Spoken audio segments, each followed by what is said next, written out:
ದಕ್ಷಿಣ ಕನ್ನಡ ಭಾಗದಲ್ಲಿ ಪಡುಬಿದ್ರೆ ಎಂಬ ಗ್ರಾಮದಲ್ಲಿ ಸೌಜನ್ಯ ಪರ ಹೋರಾಟಗಾರರು ಏನು ಸ್ವಸಹಾಯ ಸಂಘಗಳಲ್ಲಿ ನಡೀತಾ ಇರುವಂತ ಅಧಿಕ ಬಡ್ಡಿ ಇಲ್ಲಿ ನಡೀತಾ ಇರುವಂತ ಸರಿ ಇಲ್ಲ ಅಂತೇಳಿ ಜಾಗೃತಿ ಮೂಡಿಸೋದಕ್ಕೆ ಹೋದಾಗ ಆ ಸೌಜನ್ಯ ಪರ ಹೋರಾಟಗಾರರ ಮೇಲೆ ಮಾರಣಾಂತಿಕ ಹಲ್ಲೆ ಮಾಡಿದ್ದಾರೆ.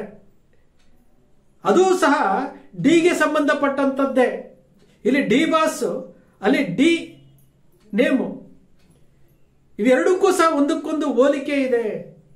ಇಲ್ಲಿ ರೇಣುಕಾಸ್ವಾಮಿ ಒಬ್ಬನ ಮೇಲೆ ಅಮಾನುಷವಾಗಿ ಏನು ಹಲ್ಲೆ ಆಗಿದೆ, ಹತ್ಯೆ ಆಗಿದೆ ಅಂತ ಹೇಳ್ತಾರಲ್ಲ, ಅಲ್ಲಿ ಸೌಜನ್ಯ ಎಂಬ ಹೆಣ್ಣು ಮಗಳ ಮೇಲೆ ಅಪ್ರಾಪ್ತ ಹೆಣ್ಣು ಮಗಳನ್ನ ಸಾಮೂಹಿಕವಾಗಿ ಅತ್ಯಾಚಾರ ಮಾಡಿ, ಶಾಲೆಗೆ ಹೊರಟಿರುವಂತಹ ಹೆಣ್ಣು ಮಗಳನ್ನ ಸಾಮೂಹಿಕವಾಗಿ ಅತ್ಯಾಚಾರ ಮಾಡಿ ಅವಳ ಗರ್ಭಗುಡಿಗೆ 3 ಇಂಚು ಮಣ್ಣನ್ನು ತುಂಬಿದಂತಹ ಪಾಪಿಗಳು, ಅಮಾನುಷವಾಗಿ ಬರ್ಬರವಾಗಿ ಹತ್ಯೆ ಮಾಡಿದಂತಹ ನೀಚರು, 12 ವರ್ಷಗಳಿಂದ ಹೋರಾಟ ಮಾಡ್ತಾ ಇರುವಂತಹ ಹೋರಾಟಗಾರರ ಏನು ಧ್ವನಿ ಈ ಮಾಧ್ಯಮಗಳಿಗೆ ಕೇಳಲಿಲ್ಲ. ಆನೆ ಮಾಹುತ ನಾರಾಯಣ ಮತ್ತು ಯಮುನರನ್ನ ಕಲ್ಲಿನಿಂದ ಜಜ್ಜಿ ಕೊಂದು ಆ ಜಾಗದಲ್ಲಿ ಐಷಾರಾಮಿ ಹೋಟೆಲ್ ಅನ್ನ ತೆಗೆದ್ರಲ್ಲ, ಅದರ ಬಗ್ಗೆ ಯಾವ ಮಾಧ್ಯಮಗಳು ಮಾತಾಡ್ತಾ ಇಲ್ಲ. ಇವತ್ತಿನ ದಿನ ಸಾಯಂಕಾಲ ಈಗ ಒಂದು 3 ಗಂಟೆ ಹಿಂದೆ ಧರ್ಮಸ್ಥಳ ಸಂಘದ ಅಕ್ರಮ ಬಡ್ಡಿ ದಂಧೆಯನ್ನು ವಿರೋಧಿಸಿ ಅದರ ಕುರಿತಾಗಿ ಜನಜಾಗೃತಿ ಮೂಡಿಸಲು ನಿರಂತರವಾಗಿ ಹೋರಾಟ ಮಾಡ್ತಿರುವಂತಹ ಟಿ ಜಯಂತ್ ಅವರು, ಆನಂತರ ಸಂತೋಷ್ ಶೆಟ್ಟಿ ಅವರು, ಸಂಚಾರಿ ಸ್ಟುಡಿಯೋ ಸಂತೋಷ್ ಶೆಟ್ಟಿ ಅವರು, ರವೀಂದ್ರ ಶೆಟ್ಟಿ ಅವರು, ಆನಂತರ ಜೊತೆಗೆ ತಾಯಿ ಕುಸುಮಾವತಿ ಅವರ ಮಗ ಜಯರಾಮ್ ಅವರು, ಅಂದರೆ ಸೌಜನ್ಯಾಳ ಕಿರಿಯ ಸಹೋದರ, ಅವರೆಲ್ಲರ ಮೇಲೆ ಉಡುಪಿ ಜಿಲ್ಲೆಯ ಪಡುಬದ್ರಿ ಠಾಣೆಯ ವ್ಯಾಪ್ತಿಯ ಅಲ್ಲಿ ಒಂದು ಹಲ್ಲೆ ನಡೆದಿತ್ತು. ಕಳೆದ 3 ಗಂಟೆಯಿಂದ ಈ ಪರಿಸ್ಥಿತಿಯ ಅವಲೋಕನವನ್ನು ನಾವು ಮಾಡ್ತಾ ಇದ್ದೀವಿ ಮತ್ತು ಎಲ್ಲ ಮಾಹಿತಿಗಳನ್ನು ಕೂಡ ನಾವು ಪಡೆದುಕೊಳ್ತಾ ಇದ್ದೀವಿ. ಅವನದಿ ವೀರೇಂದ್ರ ಹೆಗ್ಡೆ ಜೊತೆಯಲ್ಲಿ ಅಲ್ಲಿ ಡೆಲ್ಲಿಯಲ್ಲಿ ಹೋಗಿ ತಿರುಗ್ತಾನೆ. ಅವನು ಯಾಕೆ ಅರೆಸ್ಟ್ ಮಾಡಲಿ? ದಕ್ಷಿಣ ಕನ್ನಡ, ಉಡುಪಿ 2 ಅವಳಿ ಜಿಲ್ಲೆಗಳಲ್ಲಿ ಇವ್ರದ್ದು ಸೊಕ್ಕನ್ನು ಮುರಿಯದಿದ್ರೆ ನಾವು ಖಂಡಿತ ನಾವು ಸೌಜನ್ಯ ಪರ ಹೋರಾಟಗಾರರಲ್ಲ. ಪೆಟ್ಟು ತಿಂದು ನಾವು ಗಟ್ಟಿಯಾದ ಇನ್ನೊಂದು ದಿವಸ ಮುಂದೊಂದು ದಿವಸ ನಾವು ಕೊಡಲೇಬೇಕಲ್ಲ ವಾಪಸ್. ಸ್ವಾಲ್ಮೆಲು and welcome to our YouTube family Kudla Rampage. ಇವತ್ತು ನಾವು ಉಡುಪಿಯ ಗೌರ್ಮೆಂಟ್ ಹಾಸ್ಪಿಟಲ್ಗೆ ಬಂದಿದ್ದೀವಿ. ಯಾಕೆ ಅಂತ ಹೇಳಿದ್ರೆ ನಿನ್ನೆ ನಡೆದ ಘಟನೆ ಅಂತ ಹೇಳಿದ್ರೆ ಪಡುಬಿದ್ರಿಯ ಎಲ್ಲೂರಿನಲ್ಲಿ ನಡೆದಂತಹ ಘಟನೆ. ಈ ಸೌಜನ್ಯನ ಪರ ಹೋರಾಟಗಾರರು ಯಾರಿದ್ರು, ಸ್ವಸಹಾಯ ಸಂಘಕ್ಕೆ ಸಂಬಂಧಪಟ್ಟಾಗೆ ಸ್ವಸಹಾಯ ಸಂಘದಲ್ಲಿ ಒಂದಷ್ಟು ಅಕ್ರಮ ಬಡ್ಡಿ ದಂಧೆ ಮಾಡ್ತಾ ಇದ್ದಾರೆ ಅನ್ನುವಂಥ ವಿಚಾರದಲ್ಲಿ ಅದಕ್ಕೆ ಮಾಹಿತಿ ಕೊಡೋಕೆ ಪಡುಬಿದ್ರಿ ಎಲ್ಲೂರಿಗೆ ಹೋದಂತಹ ಜಯಂತ್ ಟಿ ಹಾಗೆಯೇ ಸಂಚಾರಿ ಯೂಟ್ಯೂಬ್ ಚಾನಲ್ನ ಸಂತೋಷ್ ಅಂತೆಯೇ ರವಿ ಇವರ ಮೇಲೆ ಮತ್ತು ಸೌಜನ್ಯನ ತಮ್ಮನಿಗೂ ಕೂಡ ಮಾರಣಾಂತಿಕವಾಗಿ ಹಲ್ಲೆಯನ್ನು ಕೂಡ ನಡೆಸಿದ್ದಾರೆ ಸ್ವಸಹಾಯ ಸಂಘದವರು. ಸೊ ಇದರ ಬಗ್ಗೆ ಕಂಪ್ಲೇಂಟ್ ಕೂಡ ಆಗಿದೆ. ಅದೇ ರೀತಿ ಅಡ್ಮಿಟ್ ಕೂಡ ಆಗಿದ್ದಾರೆ. 4 ಜನ ಇದೇ ಹಾಸ್ಪಿಟಲ್ ಅಲ್ಲಿ, ಉಡುಪಿ ಹಾಸ್ಪಿಟಲ್ ಅಲ್ಲಿ ಅಡ್ಮಿಟ್ ಕೂಡ ಆಗಿದ್ದಾರೆ. ಇದರ ಬಗ್ಗೆ ಕಂಪ್ಲೇಂಟ್ ಕೂಡ ಮಾಡಿದ್ದಾರೆ. ಅವರು 9 ದಿನಗಳಿಂದ ಎಲ್ಲಾ ಚಾನೆಲ್ಗಳಲ್ಲಿ ದರ್ಶನ್ದ ಜಪ, ದರ್ಶನ್ ದರ್ಶನ್ ದರ್ಶನ್, ಡಿ ಬಾಸ್ ಅಭಿಮಾನಿಗಳಿಗೂ ಮತ್ತು ಮಾಧ್ಯಮಗಳ ನಡುವೆ ನಡೀತಾ ಇರುವಂತಹ ಈ ಸಂಘರ್ಷ, ಈ ಮಾಧ್ಯಮಗಳನ್ನ ಟ್ರೋಲ್ ಮಾಡ್ತಾ ಇದ್ರು ಸಹ ಈ ಮಾಧ್ಯಮಗಳಿಗೆ ಅದರ ಬಗ್ಗೆ ಯಾವುದೇ ಪರಿವಿಲ್ಲ. ಇವರಿಗೆ ಕಮರ್ಷಿಯಲ್ ಬೇಕು, ರೆವಿನ್ಯೂ ಬೇಕು, ಇವರಿಗೆ TRP ಬೇಕು. 9 ದಿನಗಳಿಂದ ಮೃಷ್ಟಾನ್ನ ಭೋಜನ ಸಿಗ್ತಾ ಇದೆ ಅವರಿಗೆ. ಯಾವ್ದಾವುದೋ ಸ್ಟೋರಿಗಳನ್ನ ಹಾಕಿ ಬೆಳಿಗ್ಗೆ 6 ಗಂಟೆಗೆ ಹಾಕಿ ರಾತ್ರಿ 12 ಗಂಟೆಗೆ ಹಾಕಿದ್ರು ಬರೀ ದರ್ಶನ್ ಜಪ ಮಾಡ್ಕೊಂಡು ಡಿ ಬಾಸ್ ಅನ್ಕೊಂಡು ಹೋಗ್ತಾ ಇದ್ದಾರೆ.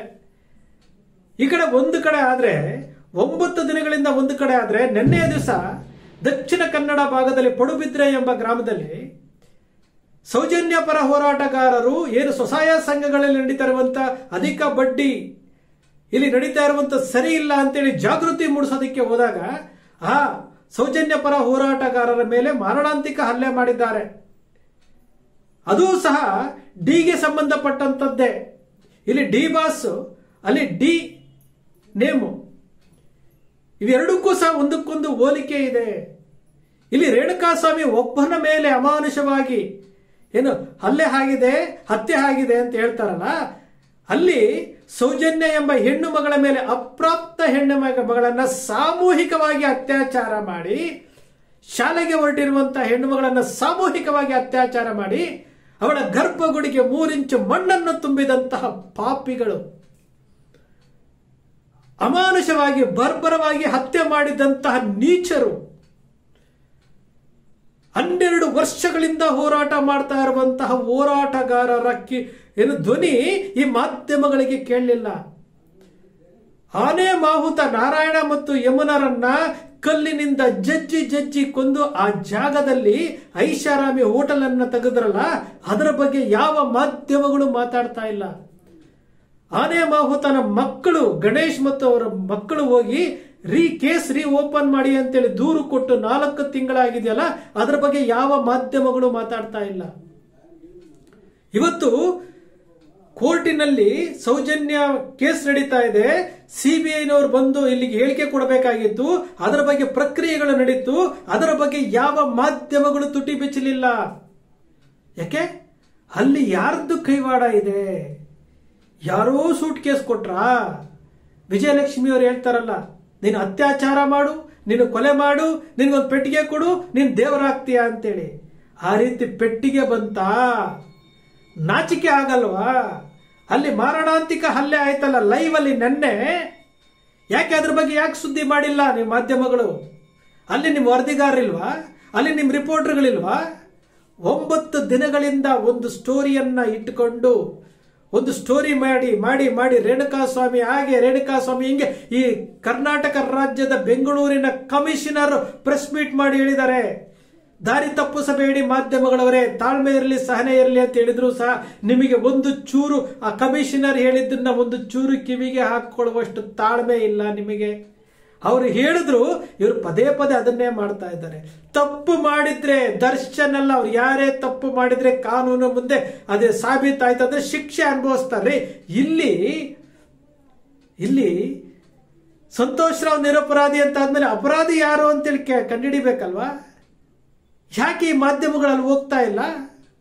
ಸೂಟ್ ಕೇಸ್ ಬಂತು, ಪೆಟ್ಟಿಗೆ ಬಂತು, ನಾಚಿಕೆ ಆಗಲ್ವಾ?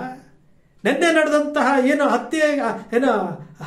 ಹಲ್ಲೆಯ ವಿಚಾರದಲ್ಲಿ ಹತ್ಯೆಗೆ ಏನು ಪ್ರಯತ್ನಗಳು ನಡೀತಲ್ಲ, ಯಾವನಾದ್ರೂ ಒಬ್ಬನಾದ್ರೂ ತೋರಿಸಿದ್ರ? ಅವರು ಜೀವಗಳಲ್ವಾ? ಒಂದು ವೇಳೆ ಅದೇ ರೀತಿಯಾಗಿ ರೇಣುಕಾಸ್ವಾಮಿಗೆ ಆಗಿದಂಗೆ ಅಲ್ಲಿ ಎಲ್ಲ ಸೇರ್ಕೊಂಡು ಹೋಗಿದ್ದಂತಹ ಸೌಜನ್ಯ ಪರ ಹೋರಾಟಗಾರರನ್ನ ಅಷ್ಟೇ ಅಮಾನುಷವಾಗಿ ಅವ್ರಿಗೇನಾದ್ರೂ ಹತ್ಯೆ ಮಾಡಿದಿದ್ರೆ ಅವಾಗ್ಲೂ ಹೋಗ್ತಿರ್ಲಿಲ್ಲ. ಯಾಕೆಂದ್ರೆ ಅಲ್ಲಿ ಪೆಟ್ಟಿಗೆ ಬಂತು, ಅಲ್ಲಿ ಕಮರ್ಷಿಯಲ್ ಬಂದ್ರೂ ಸಹ ಅಲ್ಲಿ ಏನೋ ಒಂದಿದೆ. ಇಲ್ಲಿ ಡಿ ಬಾಸ್, ಇಲ್ಲಿ ಪೆಟ್ಟಿಗೆ ಬರಲಿಲ್ಲ ಅನ್ಸುತ್ತೆ. ನಾಚಿಕೆ ಆಗುತ್ತೆ ರೀ, ನಾಚಿಕೆ ಆಗುತ್ತೆ.